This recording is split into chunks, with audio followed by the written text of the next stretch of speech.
Hello viewers, welcome to my YouTube channel. Viewers, আর একটা precis তোমাদের কাছে নিয়ে এসেছি আজকে পিকেতে সরকারের বই থেকে এক্সারসাইজ নাম্বার 52। তো আগের ভিডিওগুলো যারা দেখোনি, আমাদের প্রেসিস রাইটিং চলছে ক্লাস, তারা অবশ্যই এই ভিডিও নিচে ডেসক্রিপশানে যাবে, সেখানে তোমার লিঙ্কগুলো দেওয়া রয়েছে। স্পেশালি যারা পিএসসি ক্লার্কশিপ মেনের জন্য প্রিপারেশন করছো আর যারা ট্রান্সলেশনগুলো চাইছো, তারা তোমরা এই ভিডিও নিচে ডেসক্রিপশানে আমি দিয়ে দিচ্ছি সব লিঙ্কগুলো। পরপর যতগুলো তোমার প্যাসেজ রয়েছে আমাদের পিকেতে সরকারের বই থেকে, সবগুলো কিন্তু করানো রয়েছে।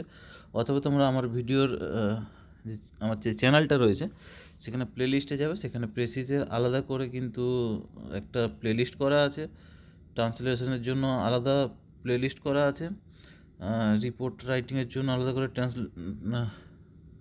প্লেলিস্ট করা আছে, তোমরা সেখান থেকে দেখতে পারবে।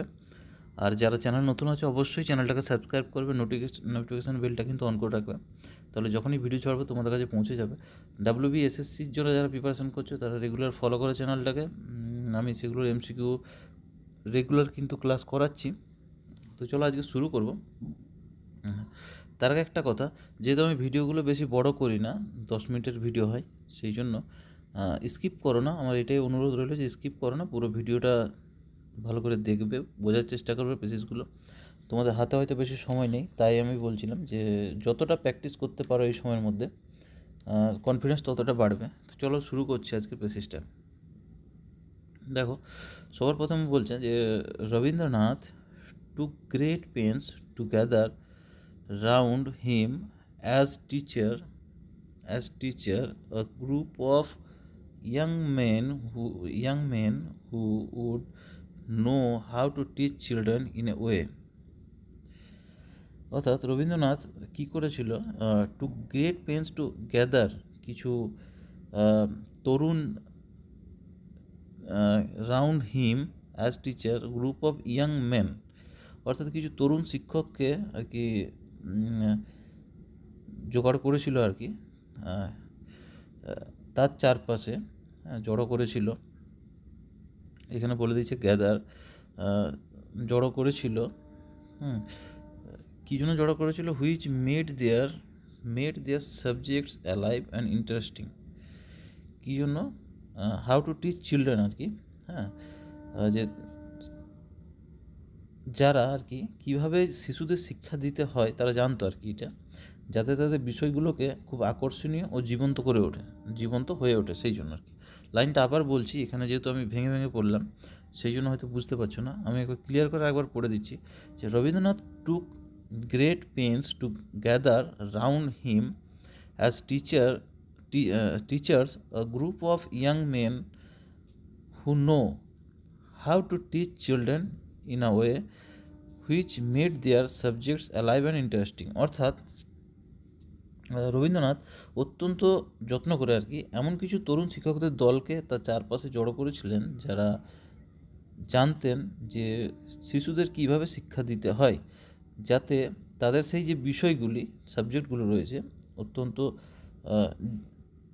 জীবন্ত আর আকর্ষণীয় হয়ে ওঠে। ঠিক আছে, তারপরে দেখো, হি নিউ দ্যাট, তিনি জানতেন যে all knowledge about the world we live in and about the men who live in it is interesting to the children.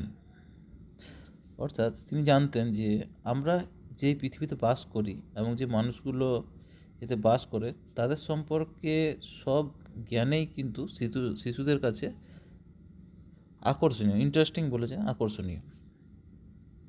If only it is taught to them in the right way, যদি তা শুধু সঠিক উপায়ে শেখানো হয় তাহলেই। মানেটা কী বলছে, যে তিনি জানতেন যে আমরা যে পৃথিবীতে বাস করি এবং যে মানুষগুলো এতে বাস করে আর কি, তাদের সম্পর্কে সব যে জ্ঞানেই কিন্তু শিশুদের কাছে আকর্ষণীয়, যদি তা সঠিক উপায়ে যদি শেখানো হয়। He wanted to rouse their interest in the subject for its own sake. মানেটা কি, যে তিনি চাইতেন যে তারা যেন এই বিষয়ের প্রতি স্বতঃস্ফূর্তভাবে আগ্রহ অনুভব করেন। A boy puts great energy and enthusiasm into his play and hobbies because he is working into something in which he is deeply interested and which he has chosen chosen for himself. মানেটা কি? অর্থাৎ বলছে যে একটি বালক আর কি তার যে খেলাধুলা ও শখের কাজে প্রচুর শক্তি ও উদ্দীপনা দেয়, হ্যাঁ, এনার্জি প্রচুর দেয় এবং উদ্দীপনা দেয়, আগ্রহ দেয়, কারণ সে এমন কিছুর মধ্যে নিজেকে মানে নিজেকে মগ্ন করে যার প্রতি তার গভীর আগ্রহ আছে এবং যা সে নিজেই বেছে নিয়েছে। লাইনটা আবার বলছি আমি, যেহেতু অনেক বড় বড় লাইন সেজন্য অসুবিধা হতে হবে। A boy puts great energy and enthusiasm into his play এবং হবিজ, অর্থাৎ একটা বালক আর কি করে তার যে খেলাধুলা এবং শখের কাজে যে তার শখ রয়েছে আর কি, হবিজ যে শখগুলো রয়েছে তার প্রতি কিন্তু প্রচুর কি করে উদ্দীপনা দেয় আর কি, এনার্জি শক্তি দেয়। বিকজ কারণটা কি? Because he is working into something in which he is deeply interested and which he has chosen for himself. কারণ কি?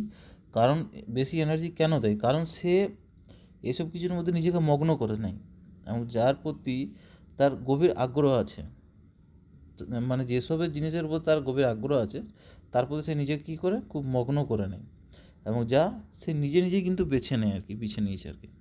Rabindranath wanted to remove all false distinction between work and play and encouraged the boys to put the same energy and enjoyment into the activities of their life.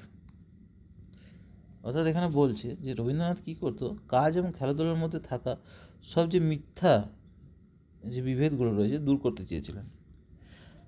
আবার বলছি, Rabindranath wanted to remove মানে দূর করতে চেয়েছিলেন all false distinction, যে মিথ্যা যে বিভেদগুলো রয়েছে বিটুইন ওয়ার্ক অ্যান্ড প্লে, এবং খেলা এবং কাজ, বুঝতে পারছো?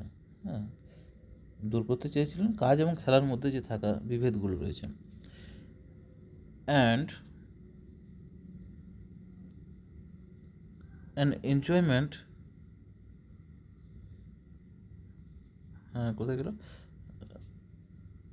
and encourage the boys to put the same energy and enjoyment into activities in their life এবং ছেলেদের জীবনের প্রতিটি ক্রিয়াকলাপে ওই একই শক্তি এবং আনন্দ নিয়ে অংশ নিতে উৎসাহিত করতেন আর কি, ওই যে এনার্জিটা সেটা দিয়ে উৎসাহিত করার চেষ্টা করতেন। তো এই ছিল আজকের পেসিসটা, আশা করে বোঝা গেছে। রবীন্দ্রনাথ নিয়ে লেখা আর কি পুরোটাই, যে কীভাবে বাচ্চাদেরকে আর কি আগ্রহ দিতে চেয়েছিলেন আর কি, লাইফ চেঞ্জ করার জন্য আর কি। তো এই ছিল পেসিসটা। এবার আমরা এটার একটা পেসিসটা লেখার চেষ্টা করব। তো দেখো, সবার প্রথমে একটা টাইটেল দিয়েছি Rabindranath ideal method of teaching,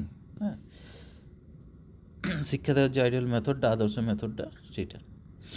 তো দেখো, সবার প্রথমে যেটা হচ্ছে, Rabindranath Tagore carefully selected young teachers. কাদেরকে সিলেক্ট করেছিলেন রবীন্দ্রনাথ?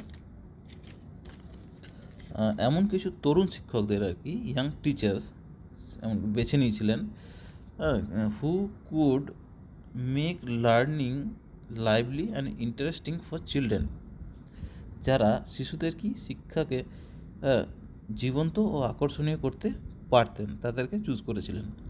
হি বিলিভ দ্যাট, তিনি বিশ্বাস করতেন যে all knowledge becomes enjoyable when, তিনি বিশ্বাস করতেন যে সঠিক মানে সব জ্ঞানই যে শিশুদের প্রতি আর কি এনজয়েবল, অর্থাৎ সব জ্ঞানই শিশুদের প্রতি মনোগ্রাহী হতে পারে, টট ইনটু দ্য রাইট ম্যানার, যদি তাদেরকে সঠিকভাবে শেখানো হয়। তিনি এটাই বিশ্বাস করতেন যে যদি সঠিকভাবে শেখানো হয় সব জ্ঞানই কিন্তু শিশুদের পক্ষে আর কি মনোগ্রাহী হয়ে উঠবে আর কি। Just as children show great enthusiasm in their play and hobbies, Tagore wanted them to feel the same interest in their studies. কি বলছে যে তার উদ্দেশ্য ছিল যে ছাত্রদের যে স্বাভাবিক আগ্রহকে জাগিয়ে তোলা, এবং তিনি দেখেছিলেন শিশুরা খেলাধুলা শখের কাছে গভীর আগ্রহ উদ্দীপনা দেখায় আর কি। He aims to remove the divide between work and play. তিনি কি করতে চেয়েছিলেন, কাজ এবং খেলার মধ্যে আর কি যে ভেদটা আর কি দূর করতে চেয়েছিলেন, and encouraging students to engage in all activities with equal joy and energy, এবং প্রতিটি কাজে আর কি একই রকম আনন্দ উদ্যম নিয়ে অংশ নিতে উৎসাহিত করেছিলেন আর কি। তো এই ছিল আজকের পেসেজটা। যদি ভালো লেগে থাকে অবশ্যই একটা লাইক দিও, আর যদি এখনও সাবস্ক্রাইব করনি সাবস্ক্রাইব করে নাও। আর আরেকটা কথা, ভিডিওটা কিন্তু শেয়ার করে দাও, তোমাদের যারা আরও প্রিপারেশন করছে তাদের কাছে শেয়ার করে দাও। তো পরের ভিডিওতে আবার দেখা হচ্ছে। আর পেসেজগুলো আমি চেষ্টা করব যে সাথে রিপোর্ট রাইটিংটা একটা করে দেওয়ার, যে ইম্পর্টেন্ট টপিকগুলো আমি লিখেছিলাম তোমাকে দিয়েছিলাম, যদি দেখোনি তোমরা সেগুলো দেখে নিও। ইম্পর্টেন্ট যে রিপোর্ট রাইটিংগুলো রয়েছে কী কী আসতে পারে আর কি। ভিডিওটা এখানে শেষ করলাম, পরের ভিডিওতে আবার দেখা হচ্ছে।